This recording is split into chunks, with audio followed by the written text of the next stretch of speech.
In a world where it seems totally normal to listen to a podcast about the Toronto Argonauts, it's the X's and Argos podcast.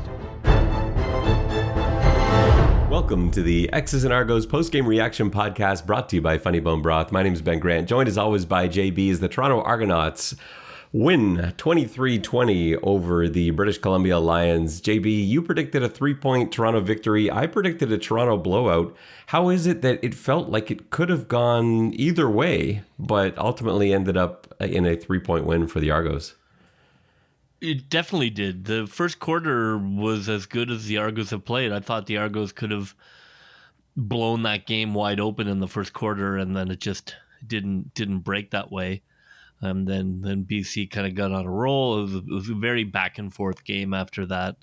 But early on, it definitely felt like the Argos could have been up 21-0 at the end of that quarter. The problem with first halves like that is that, you know, as Toronto, you're feeling like this shouldn't even be a game. When it was 13-0, it felt like this could be 20-0. This could be over. And then suddenly Montreal scores a touchdown. They're back in it. And now instead of feeling confident and feeling like you're running away with it, now you're like, oh my goodness, we've outplayed them so badly. And yet they're a touchdown from taking the lead. And that starts to tighten you up a little bit. So let's go through some of those things that we saw early in the game. First of all, this was such a weird Toronto lineup. They had so many starters out of place on both sides of the ball. You had every single receiver was in a different spot from last week. So obviously they were without DeVaris Daniels and DeMonte Coxie. But even with the three guys that did play last week, they're all in different spots. You have Banks at Z, he was on the bench. Phillips slides over. You've got Ambles suddenly playing the boundary side. And then flip over to the defense, and almost everybody's in a different spot. Of course, McManus and Ray are out. But you've got Shaq playing Sam, Chris Edwards playing corner, which we really haven't seen before. And then Deshaun Amos was a late scratch right before the kickoff. And so you had McFadden now playing field half, which we really haven't seen either. Priester in the other halfback spot. I think that even though this was complete chaos for the Argos, in some ways, I think this may have been one of the reasons why BC struggled early on, because all week they wouldn't really have known what to plan for. They certainly weren't expecting to be going up against a group that looked like this today. Do you see that as maybe being what gave Toronto the advantage early on? Yeah, it seemed like BC or Vernon Adams specifically was having a hard time identifying who was supposed to be where, especially, I know it used to be an old Jets trick where they would change all their uniform numbers. Sometimes on film, you look to numbers and you expect numbers to be a particular place, and suddenly you're seeing numbers from another place. What they were doing with Edwards, he adjusted to, but it took a full quarter to kind of start taking that free money, that free underneath money. Yeah, and I know they ran some really interesting stuff too, because I'm usually pretty good at identifying coverage at speed. And there were a few plays where Adams got sacked, and I had no idea what I was looking at. And I've got a way better view than Vernon Adams does from up in the press box. You should be able to see everything. And there were a couple of times where I'm like, I have no idea what that coverage was, and I was specifically looking for it. And so no wonder Vernon Adams was having trouble with it. But he did seem to start to figure things out, and as the game progressed, they started to find some holes in the Toronto defense. I think what caught me off guard is that when I saw Chris Edwards was going to be playing corner, you and I talked about this actually a couple of days ago. We kind of thought that would mean they're going to be playing a lot of double cut where you have Peters and Edwards playing the flats exclusively, and that was going to help with run support, and that's maybe what the plan was. But they didn't really do that. They got to some of that, but it was really all over the place. You had Edwards suddenly switching positions and blitzing. They moved guys around so fluidly. It must have been really hard for Adams to just identify not just the coverage, but like who was where the pressure was coming from. And yeah, it seemed to take him most of that first half to figure out. But Toronto just couldn't put enough points up on the board to really do away with the Lions in that first half. No, I mean, really, if you look at the defense, it had a terrific game. Like, I know BC was able to move the ball on the occasional drive, but they never really figured Toronto out. It was more a couple of times he was able to hit some seam routes, and a couple of times they were able to do a cutback run for a nice gash. But it was never they were never really able to go up and down the field against Toronto. So I think full credit to the Argos for being able to patch together a defense that was still able to play pretty effective against an offensive powerhouse. I loved how aggressive Coach Dinwiddie was in this game. He's not known as an aggressive coach, and he's not known as an aggressive play caller. So typically, third down and short, we're kicking field goals or punting, and typically on situations like that today, it was the opposite. He was going for it. He rolled the dice a few times on 3rd and 2, went for it on 3rd and goal. What do you think brought about this change in Coach Dinwiddie's philosophy today? Well, it's interesting. The first drive, they were down, or at least early in the first quarter, they were down in the BC area, and they didn't go for it on 3rd down, and they kicked a field goal. And I was frustrated because I thought they've done so well against BC. They've really not allowed anything. At worst, Vernon Adams has the ball in the 15, and I don't know whether I texted that to Coach by accident, but after that, it was just like a go. I think they felt it. They're like, that was a mistake. I should not have kicked the field goal there. We're dominating this team defensively. We've got our foot on their throat. Let's really give it to them. I think they felt really confident about what they were doing defensively, and offensively, they wanted to try and match that. So I was really happy with the aggressiveness. It makes sense against a team. It doesn't always make sense, but it made sense tonight because they were doing a really good job of pinning BC down. And when you're able to do that, you can be more aggressive, because if you get stopped, so be it. They're not, you just roll the dice that BC's not going to go up and down the field. I love seeing it. Didn't always work, but it was definitely the right call to try and finish that team. It was actually the 6-yard line they got down to on that one, but I'm okay with kicking the field goal there. 3rd and 6 is not the same as 3rd and 5. I know it's just 1 yard, but it's not the same to me. And I think that taking that 13-yard field goal, it's the first score of the game, getting on the board first. I get what you're saying. I know it wouldn't have been the end of the world if you don't get it and Vernon Adams takes over on his own 6.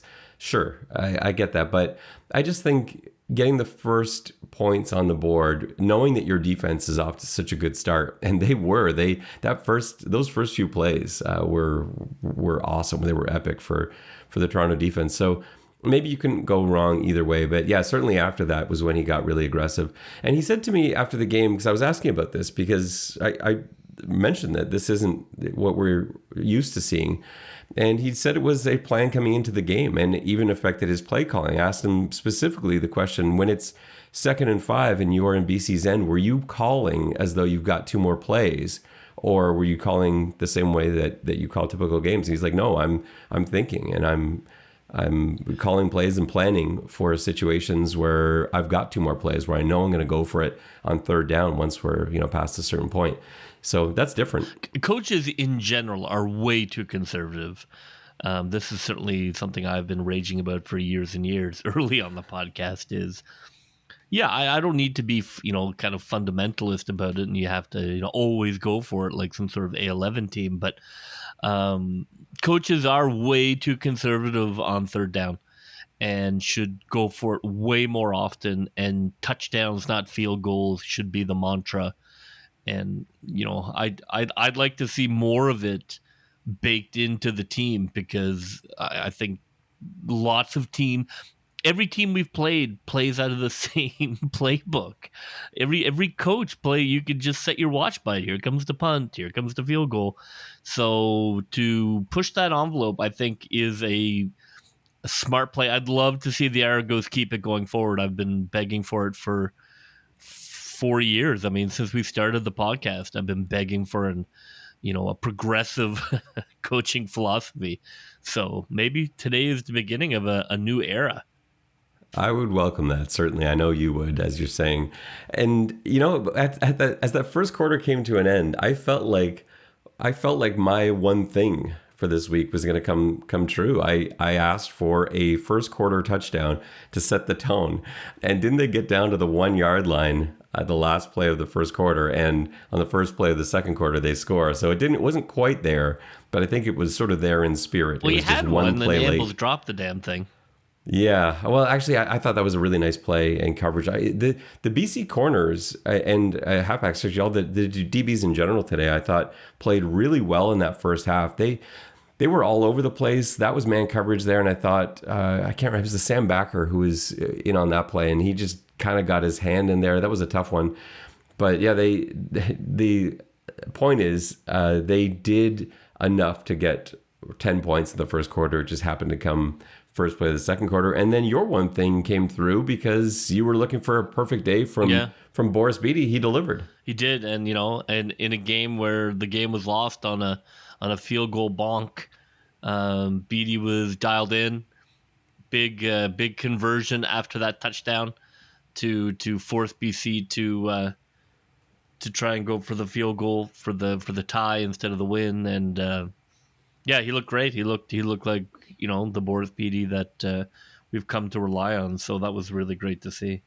And could this be the beginning of another magic stretch from Boris Beatty? Last year, it started Thanksgiving weekend with that huge kick that he made, and he held up the kicking tee with Jake Reinhardt's number on it to beat Hamilton 51 yards out, last play of the game. And remember, that started a stretch where kickers coming into play against Toronto started failing, started missing extra points, started hitting the uprights. And BC themselves last year, they came into BMO Field, that game went to overtime. BC had a chance to win the game and they missed a short field goal. And so maybe is the beginning. I feel so bad for the Lions kicker who, just such poor timing that an Argo went down with an injury with no timeouts to freeze him for 2 or 3 minutes. Yeah, I was thinking that as it was happening. I'm like, this is even better than a timeout. It was definitely, it seemed well timed. It was good luck, and it was about time the Argos had some breaks because it seemed like nothing was going right for them today. Everything went wrong, and then suddenly the one thing that went right for them today in terms of luck, things that could have gone either way, is that missed field goal off the uprights, because everything from challenges to bounces to not being able to recover fumbles that are right at your feet, things like that, it just didn't go Toronto's way all night. No, and then finally they got a break. They really got hosed on a late pass interference miss. But that, again, I think, where not everything was perfect today, from a coaching point of view, they really need to be careful about spending those timeouts and challenges too early in the game. Yeah, it was a play. Coach Dinwiddie challenged to play a pass interference call that was. Seeing it live, I knew right away this is not going to get. Your second one, like I think barring something drastic, you want to be heading into the last 5 minutes with a timeout in your pocket. I think if you're not, you've done something wrong. It really is your job to keep that in your pocket for the final 5 minutes. So that might be my only kind of real kind of question from the coaching staff tonight. Coach Dinwiddie addressed that after the game, because I was actually talking to him about something different. He sort of brought that up too. I was asking about the end of the first half. Toronto is up 6. They have the ball with 40 seconds left at BC's 52 or 53. And that's a distance from which Haggerty can get a rouge. Haggerty can let it fly if his only goal is just to get distance. He's almost automatic from there, getting a rouge. He had the wind at his back. And yet they decided not to go for that. They instead placed one up really high and went to go down it. And asking Coach Dinwiddie about that, he said the plan going into that drive was he really wanted to end that half with a field goal, have the ball coming out And so he blew the first time out there because it was such a key second down. He felt he's like, we absolutely need to get 10 yards here, and then we can kick a field goal. That was sort of his thinking. So that's where he burned that first time out. But they end up taking a sack instead. Now they're out of field goal range. But there, I think I would have gone for the Rouge there just to put you up 7, because that single point did come into play later in the game. It didn't end up costing Toronto, but it meant they needed a touchdown instead of a field goal late. And that could have been the difference in the game. His thinking was he didn't want to give them the Rouge and then the ball at the 40 with still 40 seconds left, because he felt like that was enough time for BC to end the half with a score, and it would have been a very different game. But going back, I don't know. I think that's a fair argument. If you can kick the Rouge and then clock zeros, that's fine. I think that's a fair counter argument from Coach. Do you think McLeod Bethel Thompson went to the well too many times with the hard count? Because I know they got BC to jump twice in the first quarter, and there were key third down gambles where BC jumped and gave Toronto an automatic first down, and then it seemed like every time after that turned into a Toronto false start, or a procedure call rather. I think he went to the Ouellette draw well too many times. Yeah, there were a couple of times but I've been asking for some of these plays that we saw today, and I just felt like they had bad luck situationally. Like I've been begging for screens and draws, and it just felt like every time they dialed them up today, BC had the perfect defense called for it. And that's what I was saying before about having some bad luck. If they'd run those screens and draws on other situations, they would have gone, but not this time. I'll tell you one play they did have the perfect defense for was that Curly Gittins Jr. run Red Rover call. But I don't know if that was a bust or whatever, but take that play and throw it in a volcano. Yeah, so the play that JB is talking about and describing so eloquently is a play where they have an empty backfield. McLeod starts to roll in one direction, and Gittins cuts across on a diagonal on a run play to the other side, and it was a terrible play. Honestly, it's almost like a rugby play, like a rugby switch play. Yeah, except you run into 9 dudes watching it. Now, in Coach Dinwiddie's defense, they had a play action off that same action, off that same look. I'd hope so. Yeah, they ran that later in the game, and that went successfully. That was a completed pass to Ambles. And so I'm not a big fan of like burning a play just to set something else up, but I'm sure it didn't look quite like that in practice, because that went for like a 1 yard loss right into a bunch of linemen. But yeah, the play action off that worked beautifully. And sometimes that's, I guess, if you're trying to find, how do we open this up? How do we get McLeod some space? How do we change? Because we talked about that last week, changing the launch point, getting him outside the pocket. That action does that. It achieves that. But they did have to burn. You're not going to get a lot of pursuit to McLeod heading left. We joked a little bit with McLeod after the game. Like the pursuit will watch him with their eyes, but you're not going to get actual pursuit that you are now countering with Gittins. He had a huge run after the game, and David Morisuti asked about this in the press conference. He asked if that was the fastest he'd ever run and what he was thinking at that point. It was funny because the space opened up. It was 2-man, and so everybody was gone. The center of the field was wide open, and McLeod saw it, and immediately, like, eyes got wide. He took off. But he said what he was thinking that whole time is, he said in his last game as an NFL player, he had a 40-yard run and fumbled the ball. And so as he was running that 24-yard run, whatever it was, he was thinking to himself, I'm going to hang on to this football. And he had a fairly elegant slide at the end of that. And I think that speaks to exactly, his level of veteran play versus Kelly, who's still kind of, jumping around. And when he had the ball and he ran down the field, when really they're just trying to run the clock out, and ends up fumbling it. Because he wasn't like, well, whatever I do, I better not fumble the ball on this play. The touchdown is not what we need. So I think that's a nice contrast. There were a couple of fun play calls in the second quarter after BC had been jumping offside. They ended up with a 3rd and 2. They sent the Chad Kelly package in and did the sort of hard count. They ended up settling for a field goal there. But I like that. You've got BC to jump twice. This is not the same as just leaving McLeod out there and having him what is clearly just going to be a hard count trying to draw BC. I like the sending Chad in because we have seen Chad go for it on 3rd and 2 situations. That different look I thought was kind of a clever attempt. And to tie into that, I also loved late in the game, 2nd and inches, and Chad Kelly came out there. And at that time, I was saying to the guys in the press box, I'm like, I love the idea of going deep here. I didn't think they would do it, but this speaks again to Coach Dinwiddie's aggressive nature today. 2nd and inches, they go deep on a go route to Leak.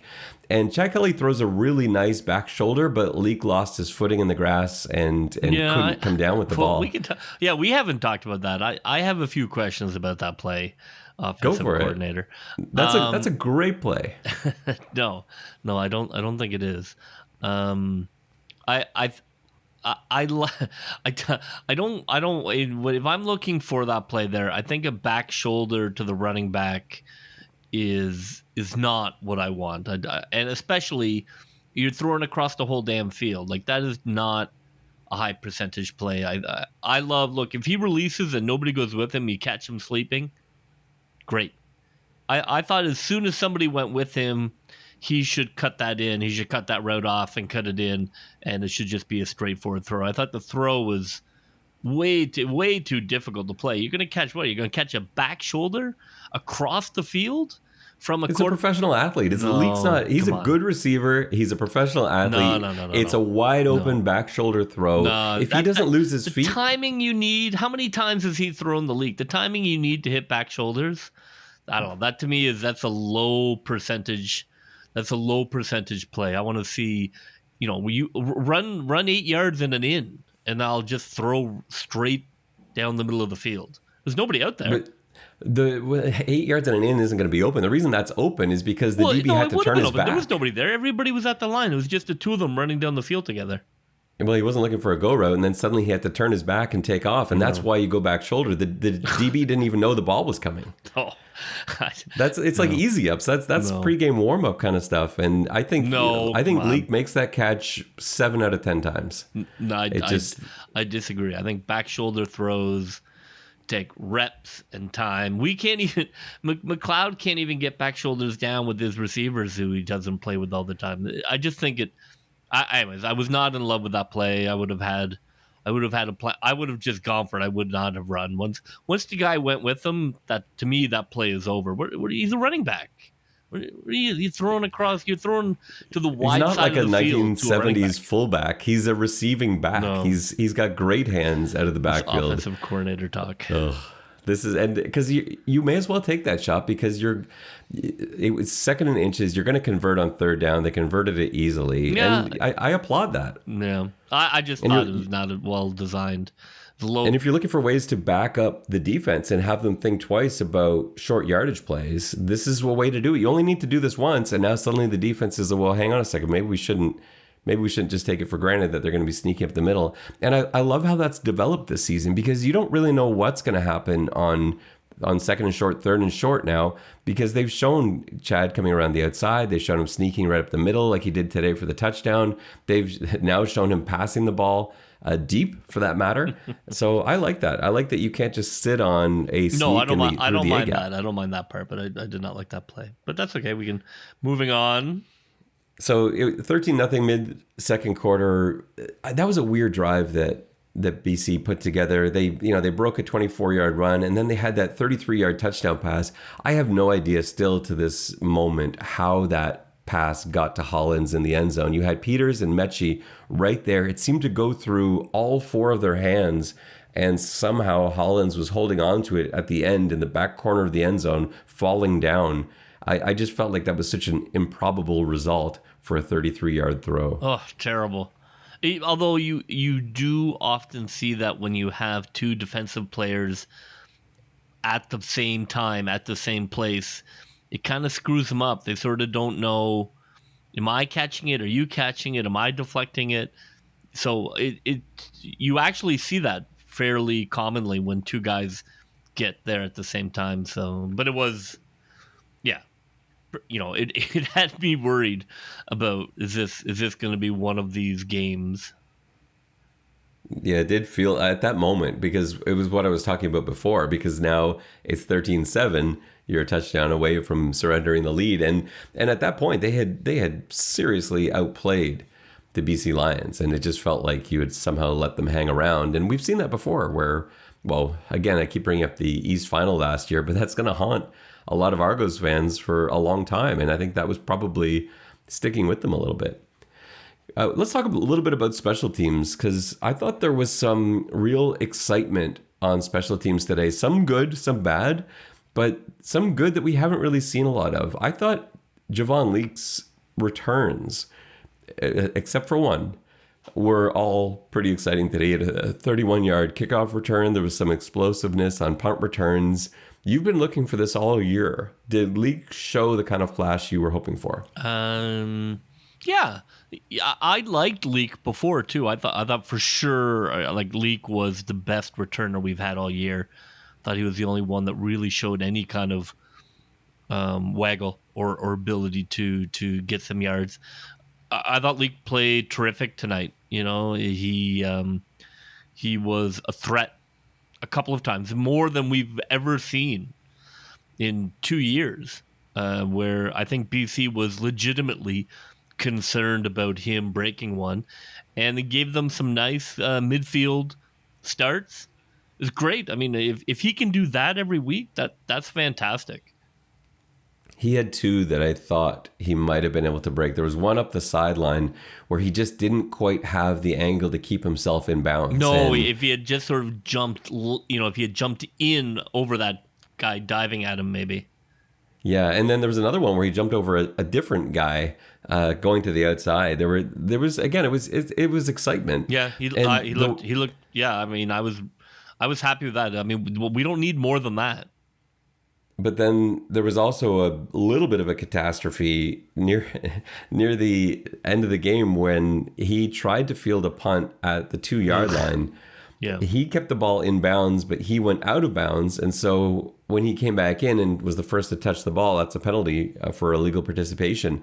So that backed Toronto up to the 1, and they're staring at a 109-yard field needing a score. It just didn't seem like the luck was on Toronto's side. I thought that was such a huge moment. I remember like sitting outside watching that when they were pinned and thinking, this is the sign of a team that can win a championship. Can they get out from the shadow? Not can they go all the way down the field, but can they get out of the shadow and move the ball and not just get pinned down?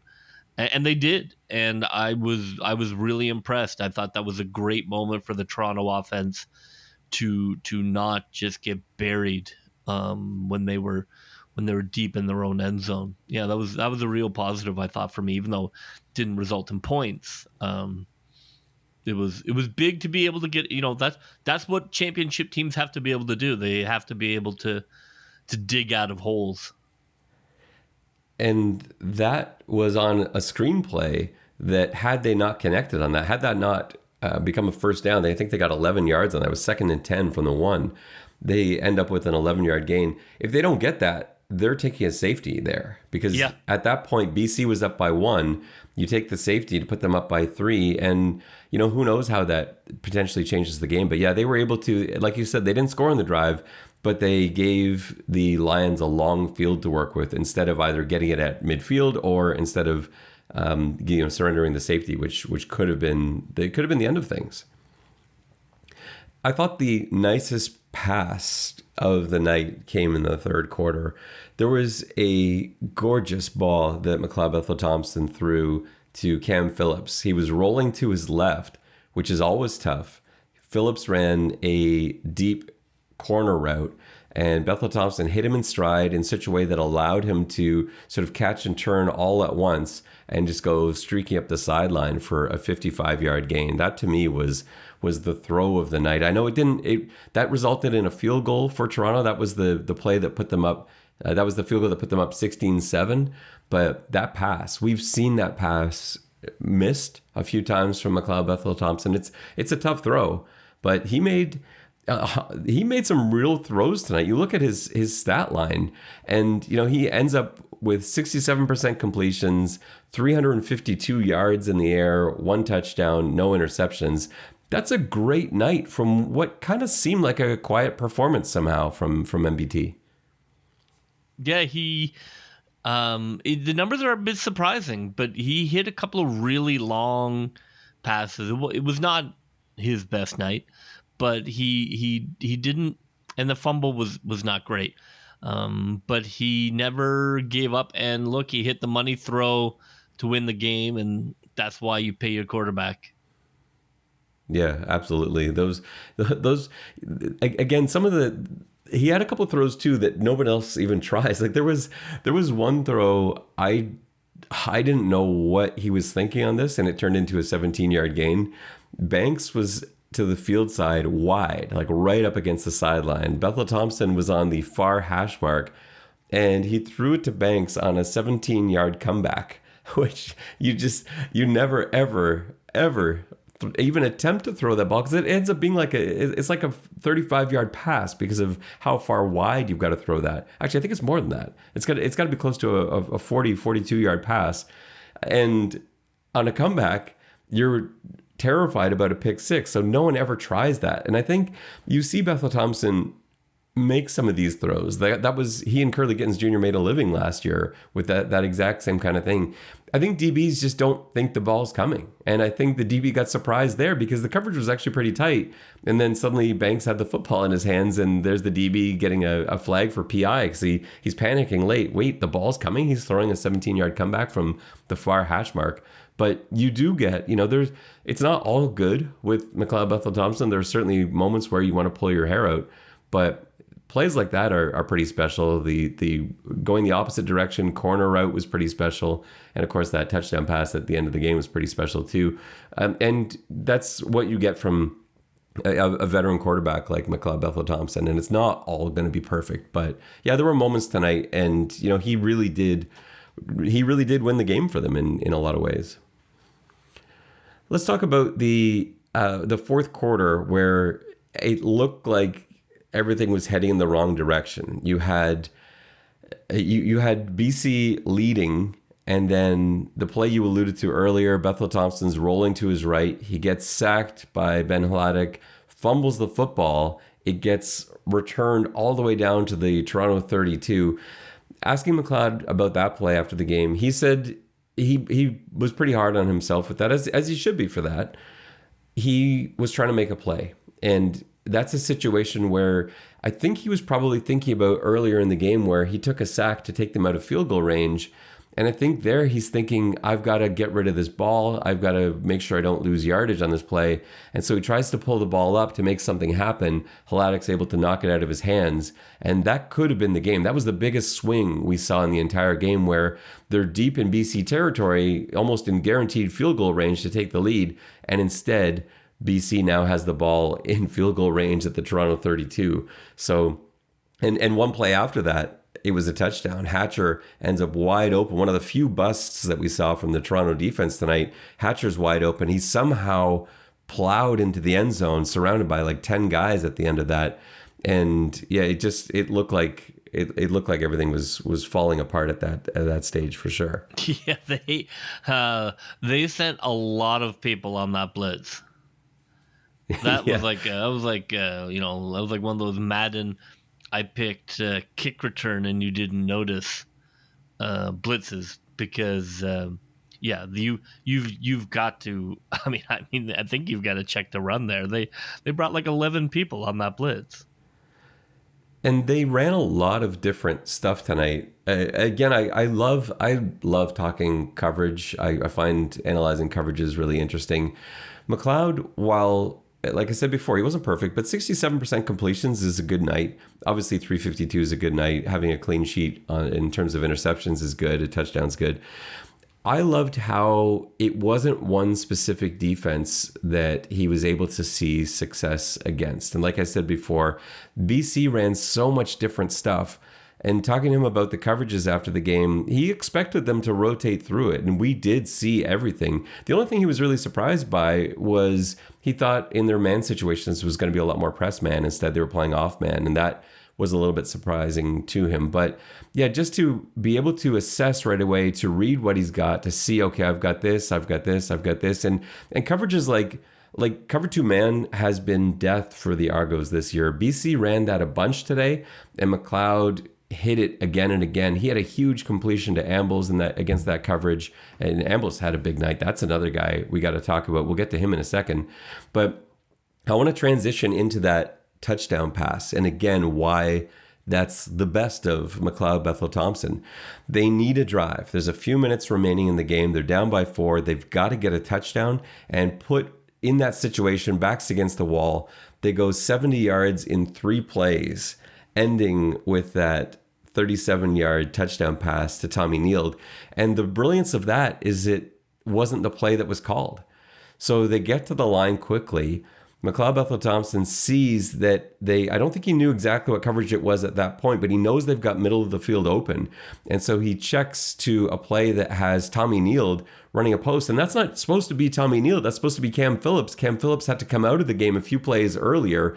I don't know if he got injured or if it was just a fatigue thing, but he had to come out. Neal ran on for him. And there's Neal out there in this situation. And it ends up being cover 0. Perfect audible for that situation. He throws up a beautiful ball for Tommy Neal, who's able to walk into the end zone for that 37-yard touchdown. But that's again why you want a veteran quarterback who's going to make that call, who's going to recognize the defense, change the play to something that works, and then not just that, hit the post, not overthrow it, not underthrow it. And he stepped up. I want to tell you a little bit about Tommy Neal's reaction, because we got a chance to talk to him after the game. We've never had a chance to talk to Tommy Neal before, and that was kind of cool. He was excited, obviously, a touchdown like this, a second-year player, but he saw the same thing too. What he talked about was knowing as he lined up, he saw what McLeod saw, that it was middle of the field open, and when he saw the play that McLeod checked to, he immediately is thinking, this ball is coming to me. I've got a post against cover 0. This ball is coming to me. And those few seconds where the ball's in the air seem to last forever as he's waiting for it to come down. He's thinking in his head, like, okay, I got to catch this ball. I got to catch this ball.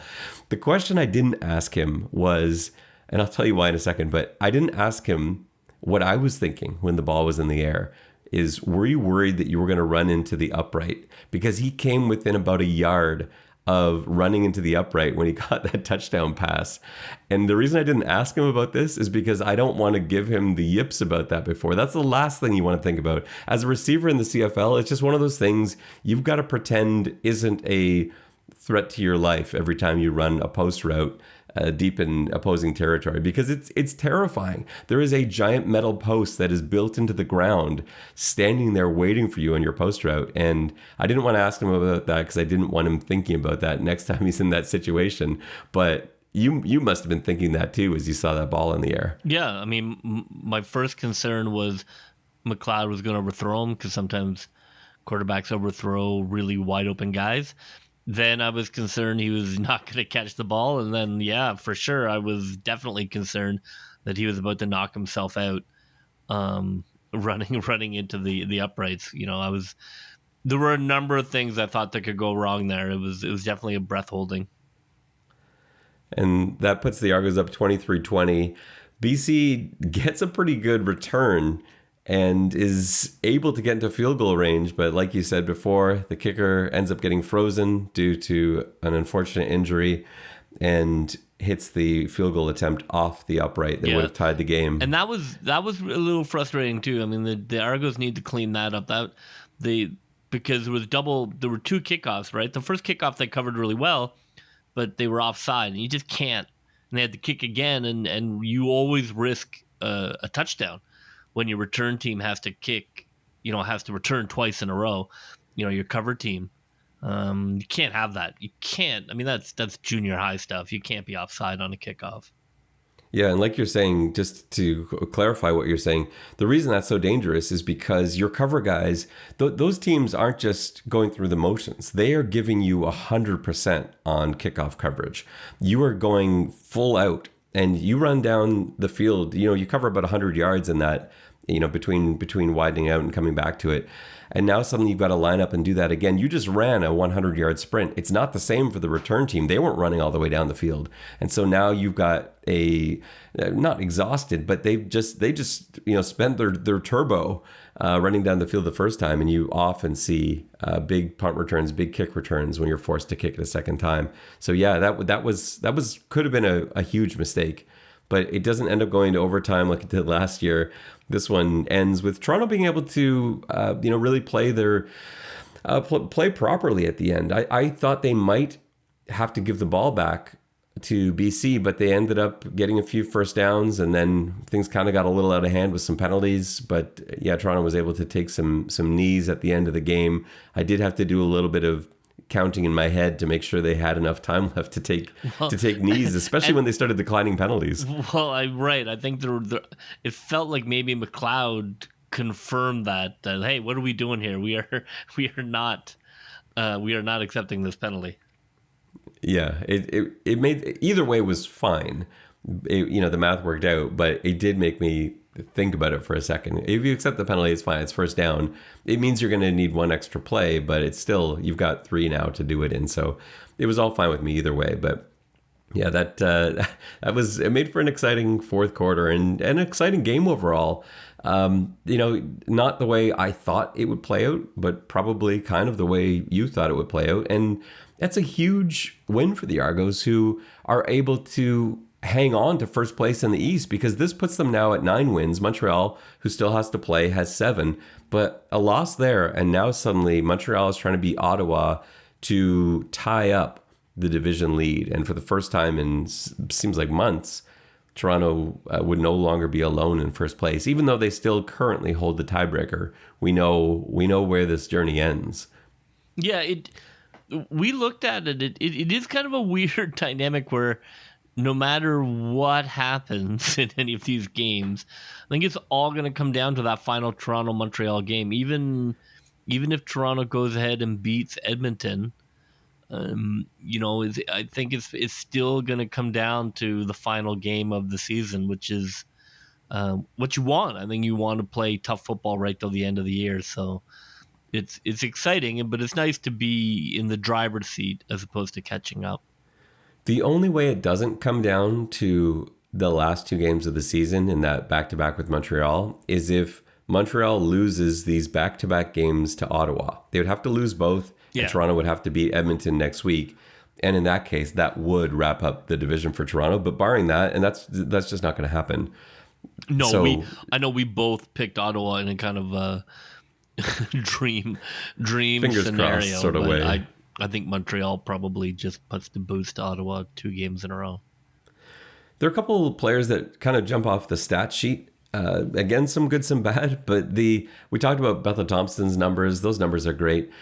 The running game wasn't where I thought it might be. Most of the run production in terms of average came from McLeod Bethel Thompson on that long run that he had.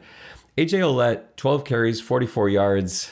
It's okay. We've certainly seen worse, which says something. But 3.7 a carry is not a good day. And I'm kind of surprised by that, because they saw success running the football last week in Calgary, and they had just under 6 yards a carry, nowhere close to that this week. But it was a very different defense. Calgary seemed to be fine letting Toronto run last week, and BC wasn't having any of that. They were pretty determined not to let AJ Ouellette be a big part of this game plan. I know he ended up with 5 catches, but just for 21 yards, not the 40, 50, 60 that we've seen in games past. And they really did bottle him up in the run game, because they weren't rushing 3. They did sometimes, but it wasn't every second down like we saw last week in Calgary. No, I was surprised. I was surprised they didn't. I was surprised how, the game plan is there, and Toronto definitely had a hard time getting off man coverage. I mean, McLeod spent a lot of the game looking at orange all over the field. I thought it was a pretty interesting sort of mental battle between Coach Dinwiddie and Coach Ryan Phillips, the defensive coordinator in BC, because I felt like even though they weren't running the same thing that Calgary ran last time, it was really well mixed up. And I felt like every drive, Toronto came out with an adjusted plan and BC had an adjustment for that. So you had, when they were playing those deep zones like we saw with Calgary last week where they're dropping 8 and 9, Toronto's adjustment to that was to start throwing quick passes, like quick slants, immediate plays to get the ball in receivers' hands. And that was sort of like, I guess, the equivalent to an outside run game. And then when they made an adjustment to that, now they started playing slightly tighter man. They started playing cover one. Now that was when you started seeing some of the deeper routes and the man beaters that Coach Dinwiddie called. So I found that a really interesting battle to watch from high up above BMO Field, because you could really see that battle as it sort of played out in front of us. There's some other stats that I want to talk about. How about Marquis Ambles?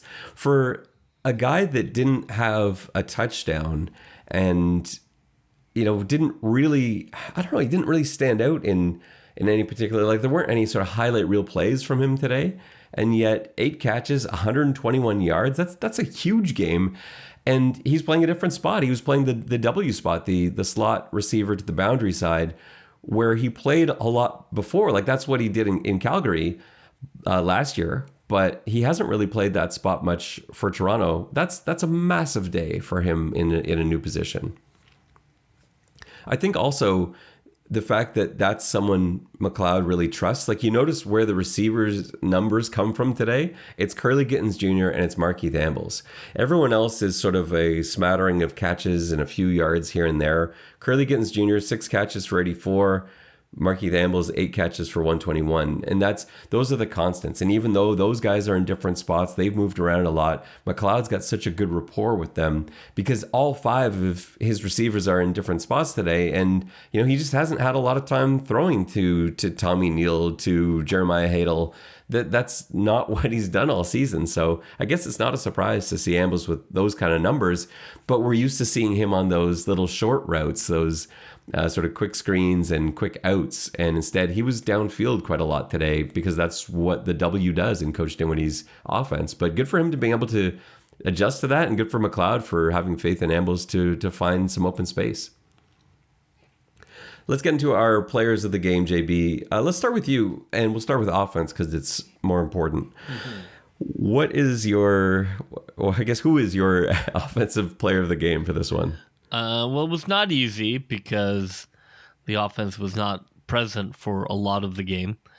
But I think I've given it to him before. I probably lean with McLeod again. He threw for 350 and a touchdown, no interceptions. I know he had the fumble, but that's championship football. 350, 69% completion rate or something in that range. He threw the winning touchdown. He's my offensive MVP. I completely back that. I'm going to go in a different direction, but yeah, very much deserving. And for me, what stands out is that last thing you said. It's not just the 350 yards passing. It's that touchdown pass came exactly when the team needed it. And just because he didn't have another touchdown in there, it's not necessarily on him. He got them to the 1 yard line for Chad Kelly's QB sneak. He got them there throwing the football. And so that number is maybe a little bit misleading, the touchdown number. But when they needed him to put together a quick drive, 3 plays, 70 yards, and a 37-yard touchdown, that's exactly what the doctor ordered. That was answering the bell. I'm going to go with Marquis Ambles for my player of the game. And the reason for that is, like I said, it wasn't highlight reels, it wasn't touchdowns, but it was 2nd and 10 plays when they needed a conversion. And when BC knew full well that Toronto had to pass, that's when Marquis Ambles made his catches. He was in tight coverage. He found a way to get a little bit of space, just enough, and to be able to make a play on the football. And he had some really tough catches. He had to go down low a few times. There were a couple that were sort of diving or sliding catches he had to make in those 8 catches that he had. And again, with everything else going against him, being in a different spot and having different guys playing around you, he really stepped up. So my offensive player of the game is Marquis Ambles. And where are you going on defense? nobody jumped out. I think that uh, I went back and forth a couple of times, but I really feel like Robert Priester had a great game. He forced a fumble, almost had a pick on a pass breakup. He was around the ball a lot. I actually really enjoyed Chris Edwards' physicality out at corner. He had some just devastating tackles of guys catching the ball in the flats, like coming from 9 yards deep. So like I enjoyed that because that could not have been fun catching those flat balls with Edwards coming like a freight train at you. But I think Priester was my defensive player. I thought he made some really big plays tonight. Yeah, that play that he made, the almost interception, it was so close to being a pick. He read that beautifully. The play didn't develop enough to see what it was going to be. It was either a hook or a dig, and he saw it happening the whole way, stepped right in front of the receiver as he was making his break, and he got both hands on it, but it was coming in pretty hot. That was a tough catch to make. And I think we forget that Robert Priester's a rookie. And I think that we kind of you forget about that. Look, he can be great. Yeah, I think so too. And he was injured for a while. You had Maurice Carnell in, and you're like, oh, it'd be nice to get Priester back. And Carnell played, out of his mind. He was excellent these last few weeks. And you get Priester back, and you're like, okay, well, we've got this veteran presence back there. No, he's a rookie, but we've just come to think of him because he's been such a staple with the injury to Shaq that happened earlier in the season, and he's just been such a big part of this defense. But yeah, he played great tonight. Edwards, I agree. If Edwards doesn't get that 15-yard penalty near the end of the game, which I just don't want to see from him anymore, you've got to avoid getting those. And I know you philosophically believe that that's the price you pay for having somebody that runs hot sometimes on your defense, which I agree is a good thing sometimes. You just can't have penalties in those situations. It didn't cost them today, but it looked could've. like Edwards might have been involved on that touchdown too, looking at guys sort of yelling at each other after the play and where the ball went to that swing out pass. I kind of held that against him a little bit too for defensive player. So I'm going to go a different direction for this, but I want a quick shout out to, because it's not in the running for play of the game, and I don't think he did enough to be player of the game, but there is another moment, and this is going to be something Argos fans I think have to get used to, where once a game you were going to have a devastating hit from Jack Cassar. We've seen a few already. He absolutely lit up the kick return. I don't remember who it was on that one. But it was third quarter, and he came in just like a freight train and just took this guy's feet right out. And we saw him do that at Carleton, and for years of that, he's been doing that since he was like 7 years old, and that was beautiful to see. But for defensive player of the game, I'm going to go with Ja'Gared Davis. He led the team in tackles with 6. He had 2 quarterback sacks, but it was more than just that. His speed was very evident today. And after the game, we reminisced a little bit about him being able to cover DJ Foster on that wheel route last year in the East Final. That's the first time I realized that Ja'Gared Davis really did have some speed for a big man. We saw that today. He broke up a ton of plays out in the flats where he had just no business being. And he was able to track down receivers that were getting these quick looks. And Davis isn't a guy that's accounted for. The receivers are out there blocking the DBs, and suddenly Davis comes flying in and makes a tackle for like a 1 or 2 yard gain. And so it wasn't just the quarterback sacks. It wasn't just the run stop. It wasn't just containing Vernon Adams, who we agreed had to be contained, and he didn't. He had 1 rush for 9 yards. It wasn't an issue. He was a big part of that, and so all of that together makes him the defensive player of the game for me. Yeah, I love his temperament too. I think it's really helpful having him out there where if he's dancing between plays or just as there's a lot of guys on the team that are wound pretty tight and run pretty high RPMs and are ready to roll, and you need somebody who's, you need a mix out there. And I think he has a way of like being into it. And when the whistle goes, he's ready, but he isn't a boiling pot the whole game.